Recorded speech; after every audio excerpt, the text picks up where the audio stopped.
and welcome to Learning for Love, Lessons for Life. I'm Lisa Jaworski, and today we are going to be talking about the importance of slowing down and savoring the moment.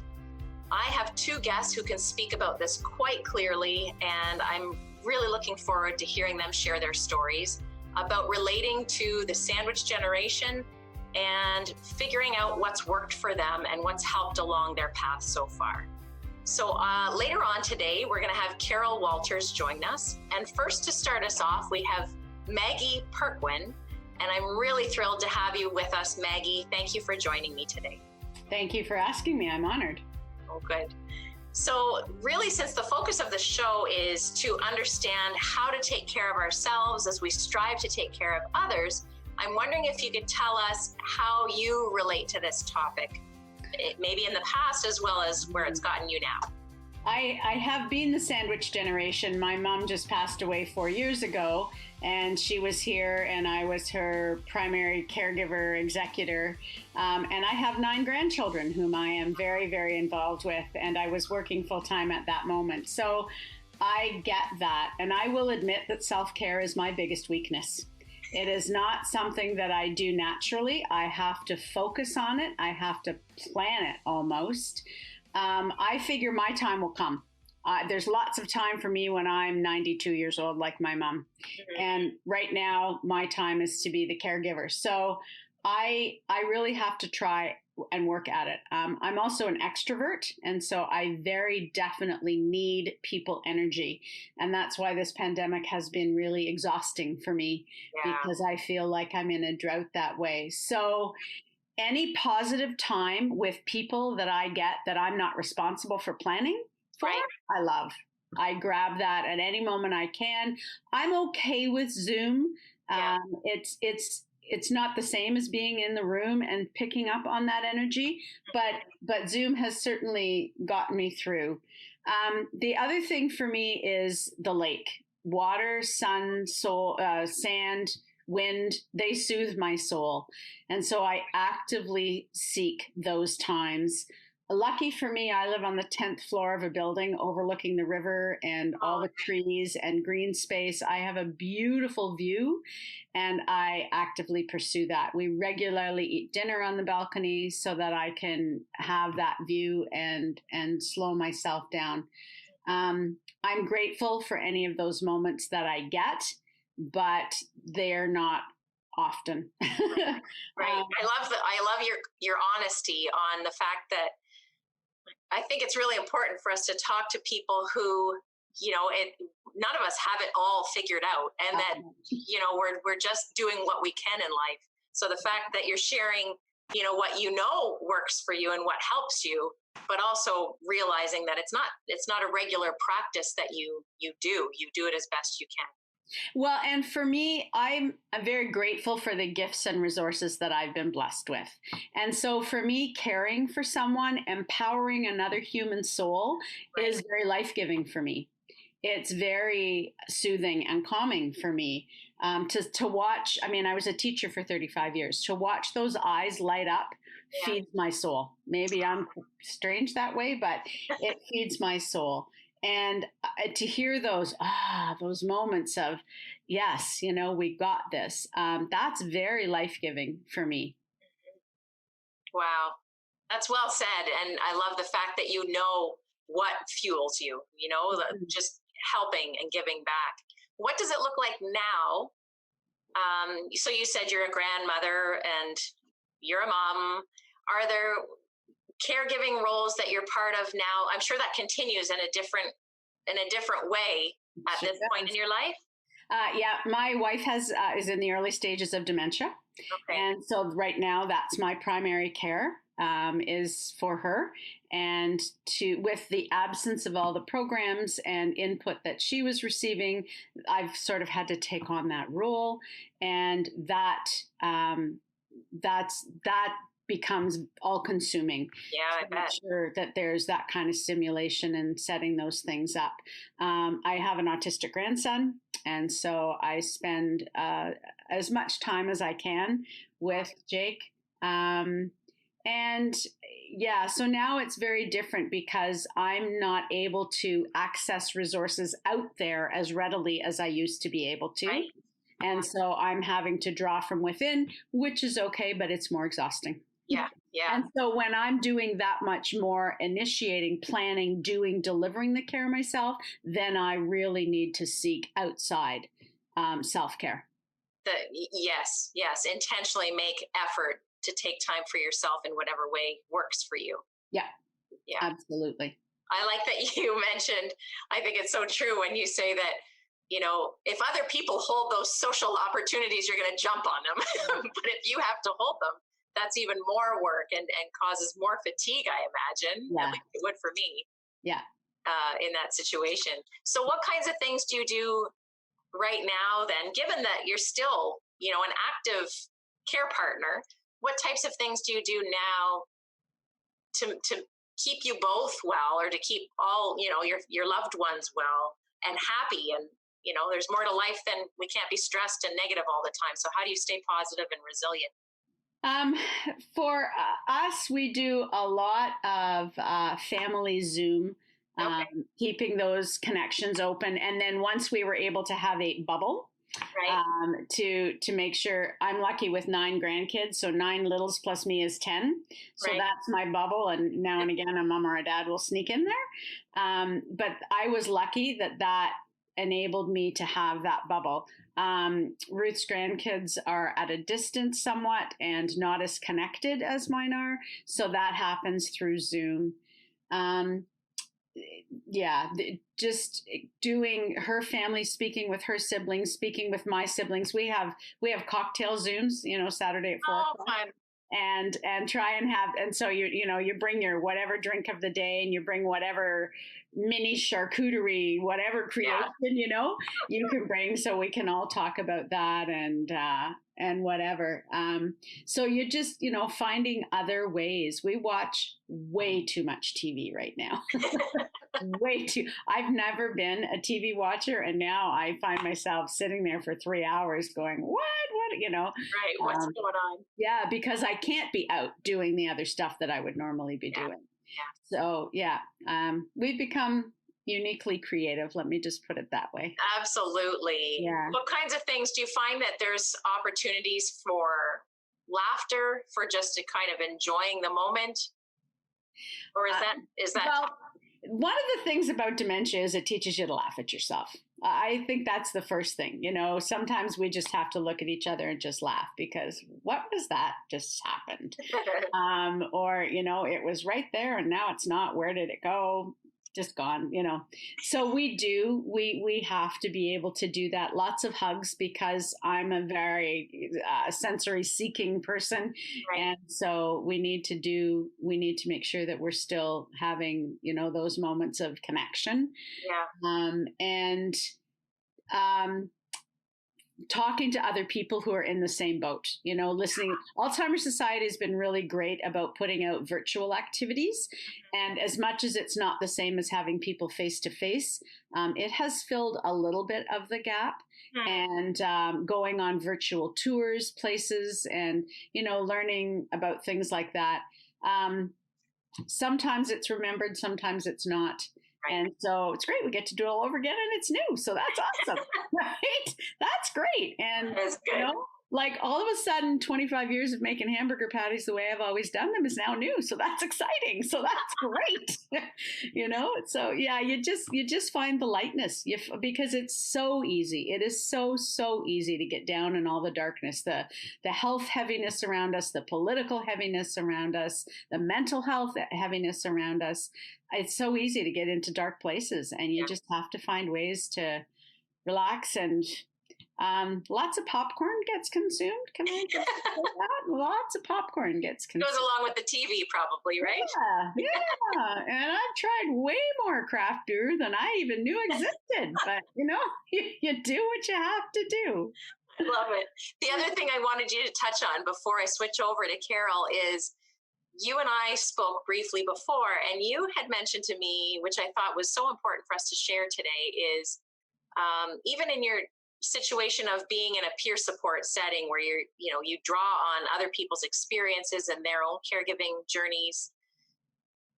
You talked about how it's so important for us not to compare one another, like compare our stories to other people's. And I think you were sharing that with me, even talking about people my age and parenting, for example, and living up to the Joneses.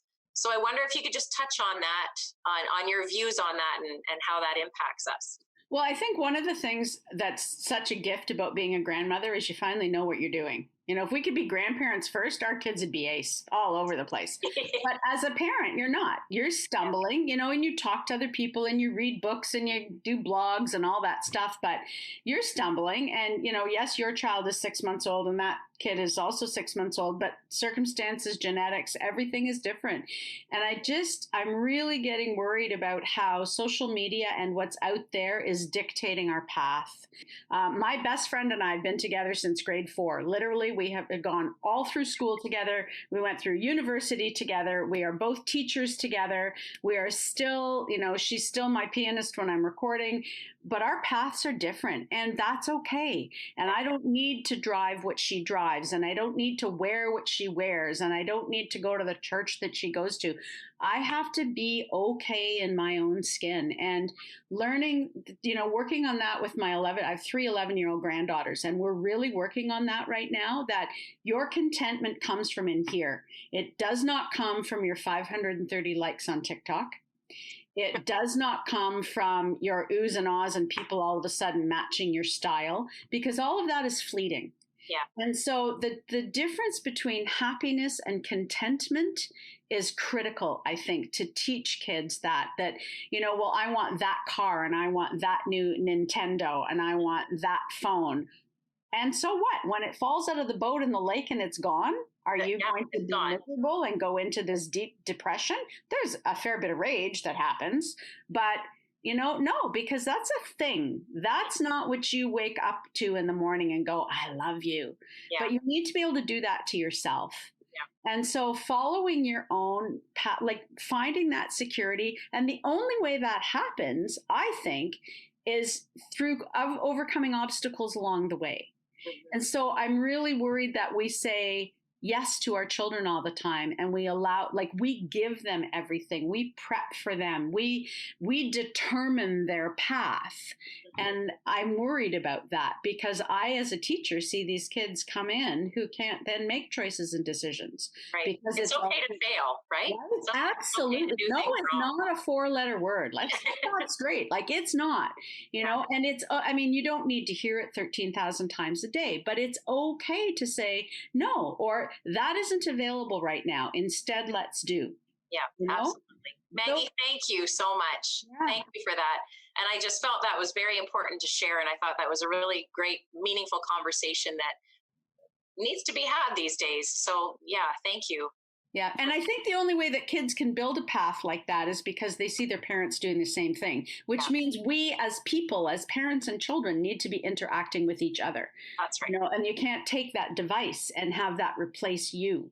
Yeah, no, there's no replacement. It doesn't happen. They need to see you doing, and that's what inspires them. Yeah. Right. That's what gives them the motivation to want to try new things. That device doesn't, because it can be turned off when you're losing. Yeah. But life can't be, right? Life, you can't turn life off when you're losing. You can't. It's still there. Absolutely. Thank you, Maggie. I'm going to bring Carol in. I really appreciate you being here, and I hope that you can join us back in the end when Carol and I are finished. Will you stick around? Will do. Okay, thank you. Carol, I'm so happy that you're on the show with us today. I know that you have a lot to share, both professionally and personally. So I wonder if you could kind of give us a little bit of an idea on what's led you to the path that you're on now, and how you relate to the sandwich generation that I speak of. Yeah, it's an interesting journey, and thank you very much. I'm really pleased to be part of the show today. The path that I'm on, so working with the Alzheimer's Society now, certainly wasn't something I thought of before my mother had Alzheimer's disease. My grandmother had Alzheimer's as well, and I was more sort of a distance caregiver at that point. I'd come in and help out where I could, but when my mom developed Alzheimer's disease, it was much more hands-on. So going through that, and certainly as my father was the primary caregiver for my mom, so I felt that at times I was in a role as a caregiver, or sometimes I was in a role of what my mom wanted me to be. So sometimes I was her best friend. So really being there for what she needed at the time, but also supporting my dad. So it's a very tough journey for a spouse, and being there to support my dad as well. So I think it was through the experience with my mom and my dad and my whole family that brought me to the Alzheimer's Society. So when the position came up, I thought, I need to work there. If I could take all of my life experience and bring it to a position that is just so meaningful to myself as well as our community, it was really important to me. So that's kind of how I sort of came along to land at the Alzheimer's Society. What I did find, though, having a very busy job, trying to balance your time to be there for my mom and my dad, but also making sure that I had time to do the job that I was hired to do. So that's that balancing, I think, that the sandwich generation finds themselves in, whether you're caregiver for your children or for your parents. It's quite a balancing act. And I found the way that it worked best for me was to schedule my time. So I knew my mom came to my house every Sunday. So I knew she was coming Sunday. My kids knew she was coming Sunday. And I was lucky at the time I worked close to where my parents lived. So I would join them for lunch a couple times a week. I became my mom's manicurist, so I do her nails once a week and have tea with her. So at certain points in time along the journey, my role with her has changed. But now she's in long-term care, so I still find myself needing to schedule my time. So every Tuesday evening was my mom. And they had a great music program at McCormick Home where she is, and we'd go down and enjoy the music together, and then I'd help get her ready for bed, and I just knew every Tuesday that would be my time with mom. Wow. Wow. Thank you for sharing your experiences. It's just so incredible how it sounds like to me that you've just built in time for really what matters, and that time with your parents and your children are also important.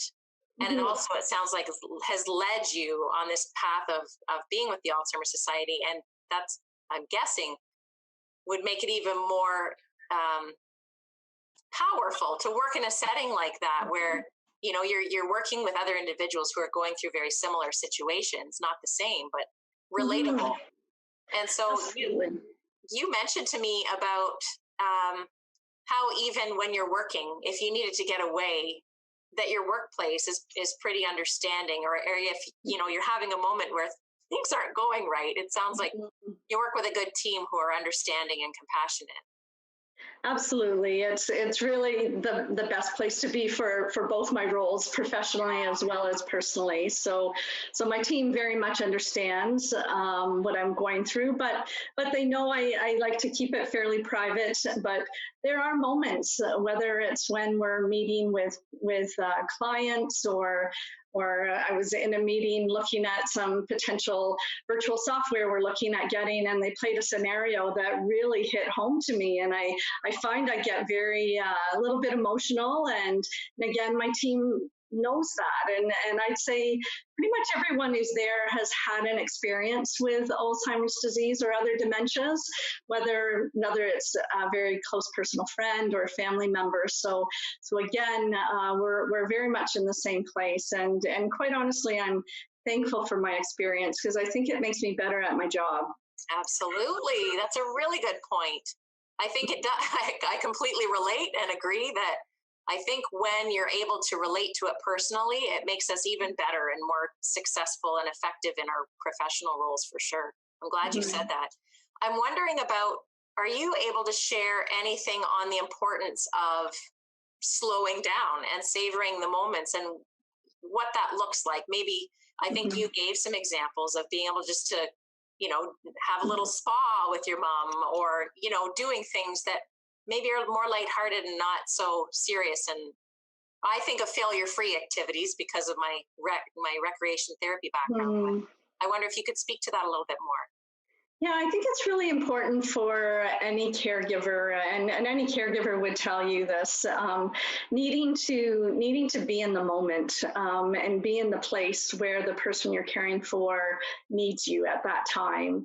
It's really, if you're not able to do that, it certainly can potentially change or harm your relationship with the person that you're caring for, because they don't understand all the time. So they're in a much different place, and I can't even imagine.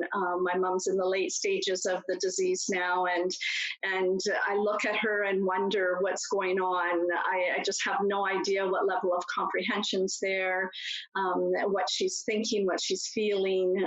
So really trying to read her cues and continue the things that seem to bring her joy, and hold back on the things that seem to agitate her in some way. So really, I think anyone caring for someone with a dementia, it's important to try to find that place and be present in that place. Absolutely. And if you need to, sometimes we just need to be able to back up. If you can't go into the situation, at least I can. Again, I feel similarly in my experiences where if you go in and you're already rushed or feeling stressed, it's not going to go well. So it's better to just back away and either plan your visit for another time, or be able to take a few deep breaths and think, okay, whatever this visit is, it is, and I'm just going to be present in the moment. And I know that when you and I spoke, you talked about that, just being there, not really expecting anything, but just being there and responding to, whatever that situation looks like. Yeah, and it's amazing the moments of joy that can bring you as well. So I know there were times where my mom saw me as her best friend, and she would share intimate stories with me that I wasn't aware of, and I actually kind of enjoyed that part of the journey, or that part of the relationship. But by being in the moment, even when you get that smile, so my mom's non-communicative now, so even when she looks at me and she gives me that smile, it makes my day. Like I can, okay, that's all I needed. It just rejuvenates. Yeah, just knowing that she's there and that she's responding and interacting with you in some way. Absolutely. Carol, thank you so much. I'm looking forward to having you both back together. So I'm going to bring Maggie back on with us. And just some final thoughts between the two of you. I'm wondering if you have any either learning opportunities or things that have helped you along the way that you think people watching this episode, if it relates to them, this topic, and speaking especially, I guess, about people with dementia, is there anything that's been helpful to you, whether sometimes it's mantras, sometimes it's books, sometimes it's other resources or online opportunities? What comes to mind for you? What's helped you? Maybe I'll start with Maggie. Developing photo stories has been really helpful.